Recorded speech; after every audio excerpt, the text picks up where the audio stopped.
Yeah. Hey, look, we have a Fox alert here on that note.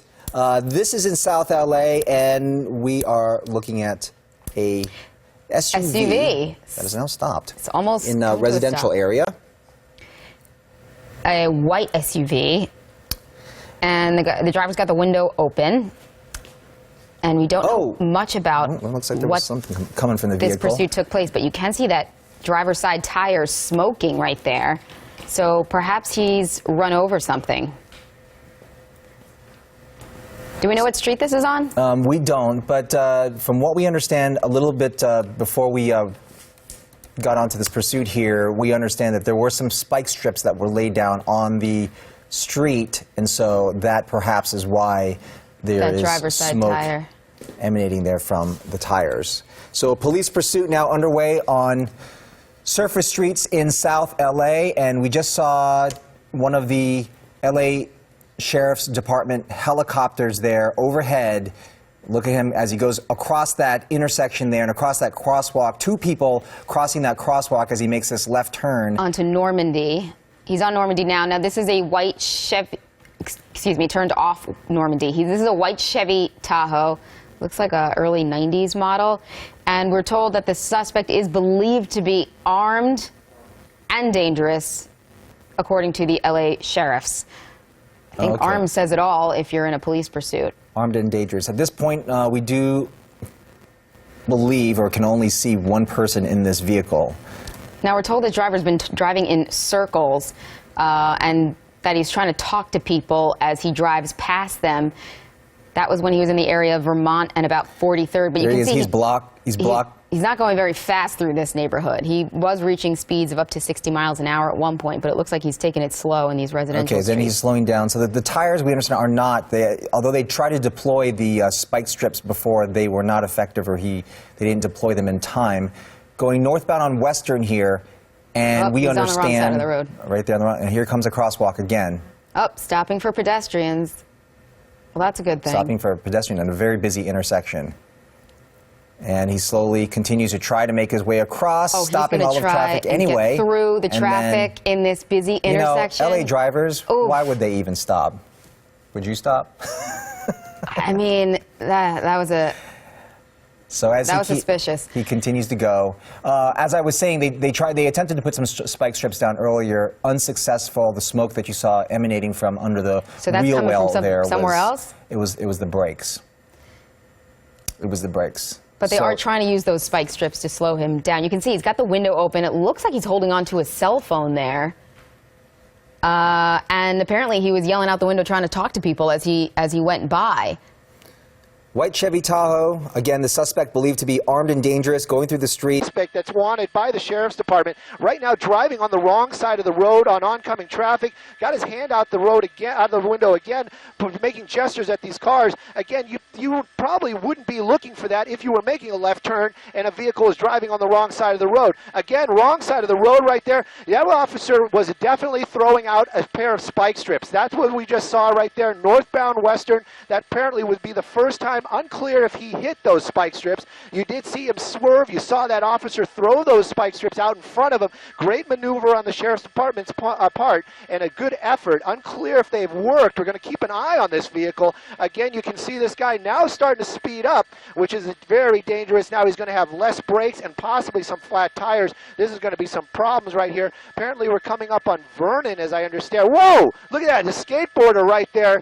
That guy almost got it. Again, you know, this is the reasons why these are so dangerous. These are the reasons why, especially on a Friday afternoon, on these smaller streets out here, is extremely dangerous, and he's picking up speed. I'm looking that there's a bus up ahead making a turn.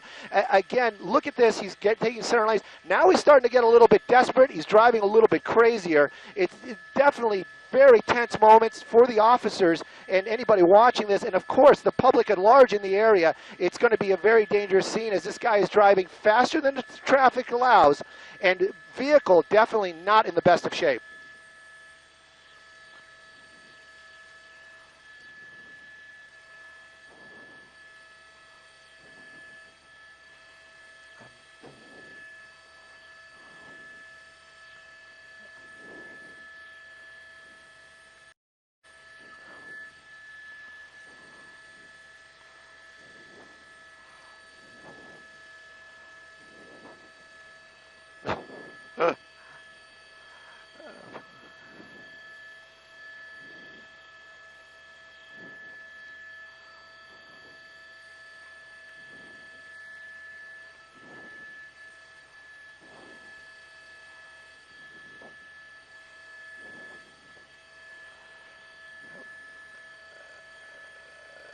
Well, you know, it's funny you bring that up right now as we're coming up to another major intersection out here with a lot of cross traffic this afternoon. Again, Friday afternoon, very busy in the downtown area, South Los Angeles.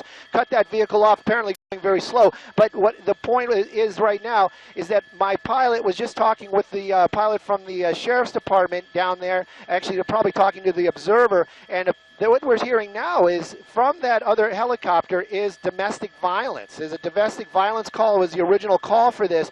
It looks like we're coming to a stop out here. The door is open. This guy is getting out of the vehicle. What? Oh, he's got a gun. He has got a gun. He is, and this could end kind of badly out here. He's gesturing very, yeah. This is not going to end very well. Shots fired. Yeah, and he's still moving, still going out here. Sheriff's Department,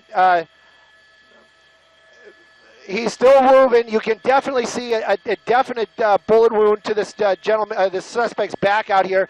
It looks like he's collapsing, but he has not dropped the weapon. Has not dropped that weapon, and that is the problem out here. He's still got the weapon in his hand, and as long as that's going on, those officers will not approach him. And, you know, again, you can see the officers from the Sheriff's Department out here right now doing their tactical moves as this guy still has that weapon in his hand. You can see these officers got their guns out. They're giving him commands. Hopefully he'll be listening. Again, though, you can see the Sheriff's Department in force out here trying to get this guy to subdue. Very, very violent end to this pursuit. Apparently started as domestic violence. He landed on his back. I'm getting very clear orders not to show the suspect at all right now. So that's the reason why I'm not making that move. Last we saw him, he was laying on his back, but that weapon was still very clearly in his hand. And officers from the Sheriff's Department, as long as that suspect is armed, and you saw shots fired from that suspect at officers. So again, this is an extremely dangerous suspect. This vehicle that we're looking at right here, that okay, I thought maybe that might be a bullet wound.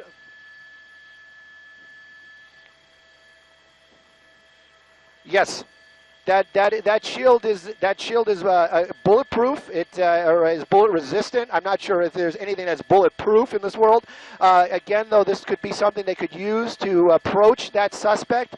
Again, I don't know if he dropped the weapon or threw it or what he has done with the weapon, but I can tell you officers right here, deputies from the Sheriff's Department, still have their weapons out. They're trying to formulate a plan to take this suspect into custody. Again, though, that suspect extremely defiant. And again, this is a very, very bizarre ending, very violent ending out here in the South Los Angeles area.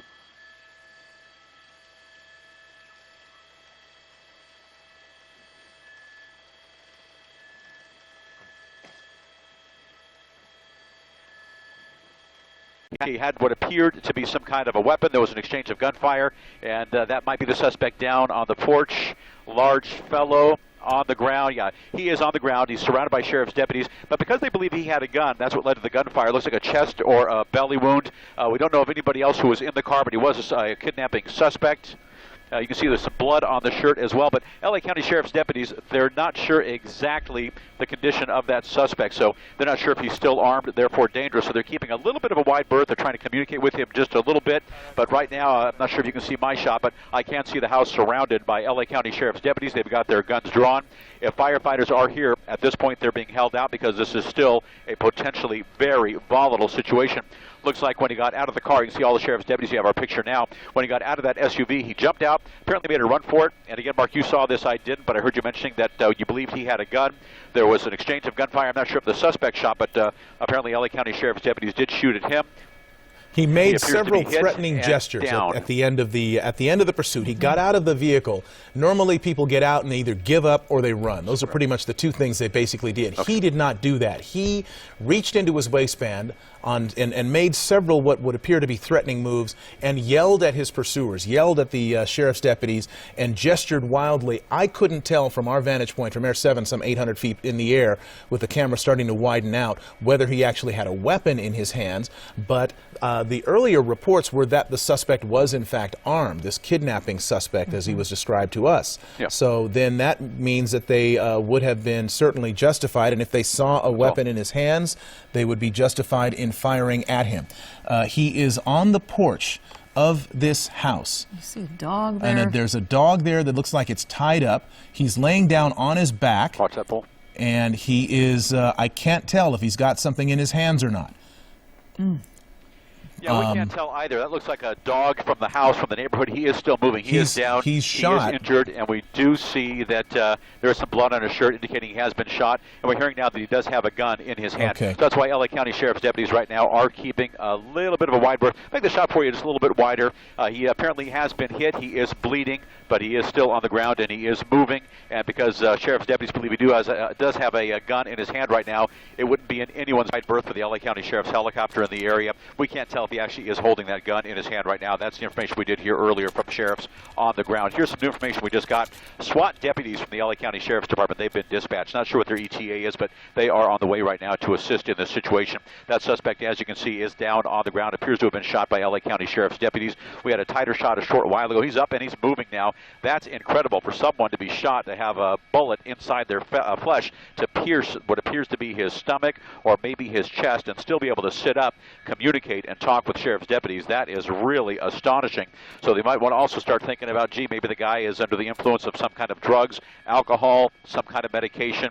It's incredible that someone who's got a bullet in them could actually sit up and still talk. Appears to be very agitated. And as you mentioned, Mark, when the chase came to an end, the suspect out of his car, making threatening gestures toward sheriff's deputies, being very agitated toward deputies not cooperating or complying with their commands, made a run for it. And for some reason, sheriff's deputies, fearing for their own life or the lives of their partners or other folks in the neighborhood, they did shoot at and hit, apparently, that suspect who's down on the ground, breached this property and collapsed on that front porch. He was laying down and appeared to be writhing in pain, but at this point he is sitting. Sheriff's deputies to move in and take that suspect into custody. But the entire area is surrounded. There's absolutely nowhere for that suspect to run or hide. Sheriff's deputies on the street. They got the canine unit here, a couple of helicopters up as well. Yeah, you got deputies behind that shield for some measure of protection, and looks like SWAT deputies at one point. They're looking at him, they're pointing at him, and they might be devising a plan to start moving in. At least 4 SWAT deputies have that suspect surrounded. It appears there an approach is imminent, excuse me, of this individual. Yep, it does appear that way. Here they go. They have that shield that I mentioned earlier.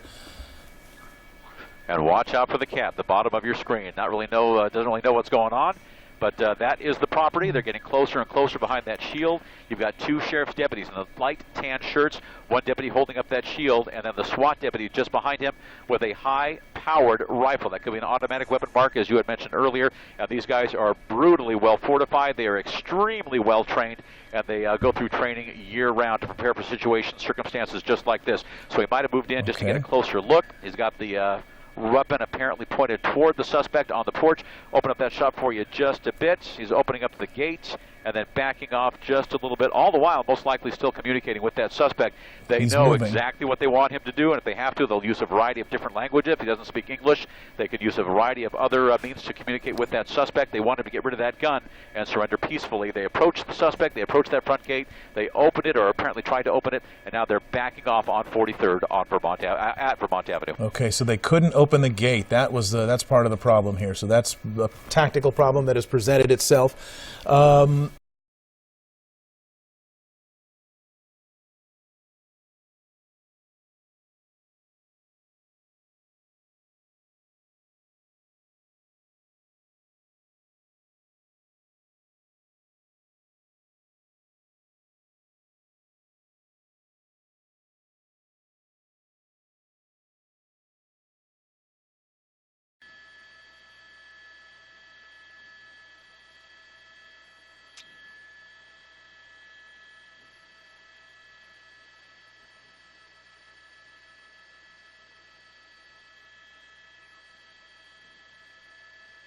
Copy, thank you.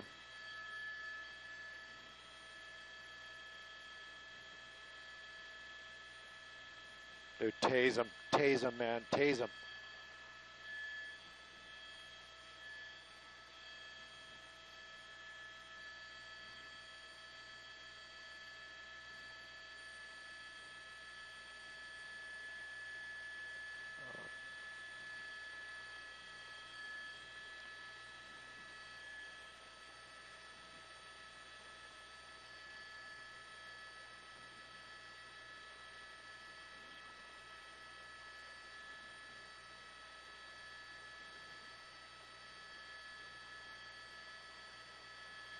Man, look at this guy. This is crazy.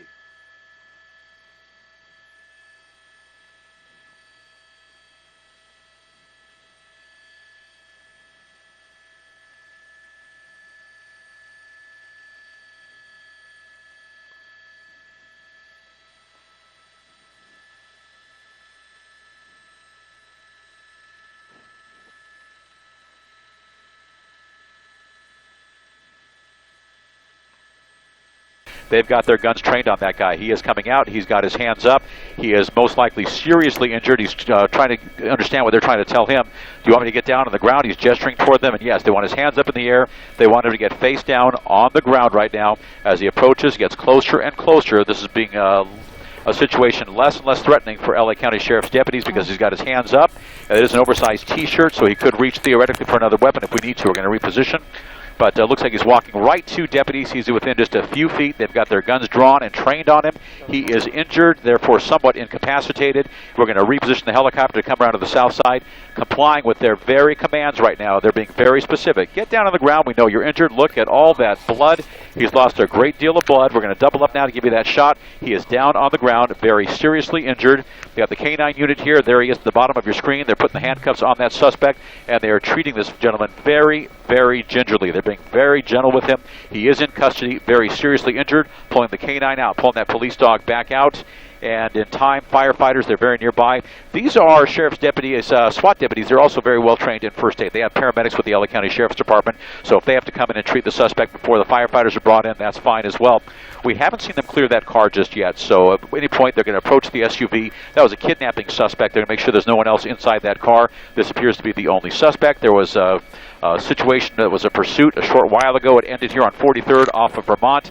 Deputies in fear of their own life when they saw that suspect with a weapon, fired on that suspect. He was injured, ran for it into the neighborhood, stopped on somebody's porch, collapsed with a handgun, and just moments ago, fortunately, walked away from that handgun, and now being treated by LA County Sheriff's SWAT deputies. These are paramedics, so they're taking care of him right now while LA City firefighters are being held out. This may be a belly wound. This may be a wound to the back as well. That's where the bulk of the blood is right now on his back. And even though they are treating him, he is in police custody. He is in handcuffs, but they'll do all they can to assess his situation. And then in a short while, he'll be transported to a hospital. But first, we're going to bring that shot out just a bit for you because they are starting to pull his trousers down just a bit, and it might get a little graphic for you. But fortunately, this situation, a kidnapping suspect, a wild pursuit, shots fired, a suspect injured. No deputies were hurt to the best of our knowledge, but fortunately the suspect in custody, and in moments they'll approach that SUV in the middle of your screen, clear that SUV to make sure there's no one else inside. Live from Air 7 HD, I'm Bill Thomas, ABC 7 Eyewitness News. So again, this pursuit and standoff has come to an end.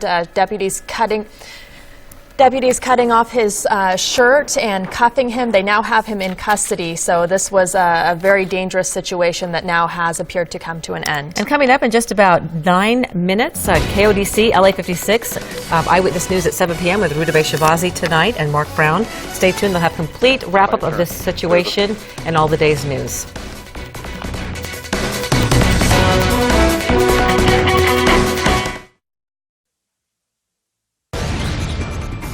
And we welcome you back to the KTLA 5 News at 6:30. You can see the wounded gunman now being taken by SWAT officers and sheriff's deputies on a backboard. He's going to be taken to a nearby ambulance. This was the end of a police pursuit where the gunman got out, pulled a gun, fired at the police, then took refuge on a porch nearby. He was shot in the abdomen. He has been bleeding for well over an hour, and now he has finally surrendered and is getting the medical treatment share that we thought that he would get minutes and minutes ago. It has been an incredible, last hour and a half that we've been watching this. That the man is still alive is incredible, and that he was standing and like drinking water on the porch, and it was just one of those things that you've never seen before. We want to go to Steve Couge. He's on the ground, part of our team coverage here on this standoff in South LA that has now come to an end. Steve.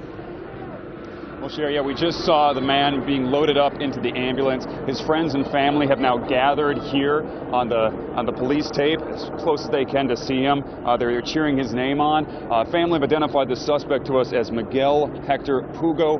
The story we're getting is that he may have stopped by his house and tried to take his stepdaughter. His wife then called police, so that's where the kidnapping charge comes from. The chase starts. The suspect, Miguel, comes back here to the neighborhood, goes to his family's house, says, "I'm not going back to jail." This is what they told me. They knew he had a gun on him. They knew he was serious. They were very, very worried for his safety. A few minutes ago, we saw what we were told was this man's 3 sisters walking back here through the crime tape, trying to approach him. Maybe that is what urged him to surrender and have this finally end peacefully. Again, this man, Miguel Hector Pugo, being loaded up into the ambulance. We're going to have much more on this story coming up at the KTLA 5 News at 10 o'clock, so stay with us. All right, real quick, up to Tim Lynn for about 30 seconds to give us his vantage point. Tim. Well, you can see right there, they brought him down on that backboard, placed him into Rescue 99 for LA City Fire. And once they get him established in that ambulance, off he'll go, more than likely over to County USC for trauma support there to treat him for that wound. So that's the latest. Let me send it back down to you. All right, Tim Lynn in Sky 5. The end of a police pursuit where the gunman fired as he got out of an SUV in South LA, fired at police. They fired back. They struck him. That was well over an hour and a half ago. The man stood bleeding on the porch. Now it's ended. He's getting medical attention. That's right. Thank you so much for joining us here on the KTLA News at 6 for this breaking news in South LA. We'll have more tonight on KTLA News at 10 and 11. Good night.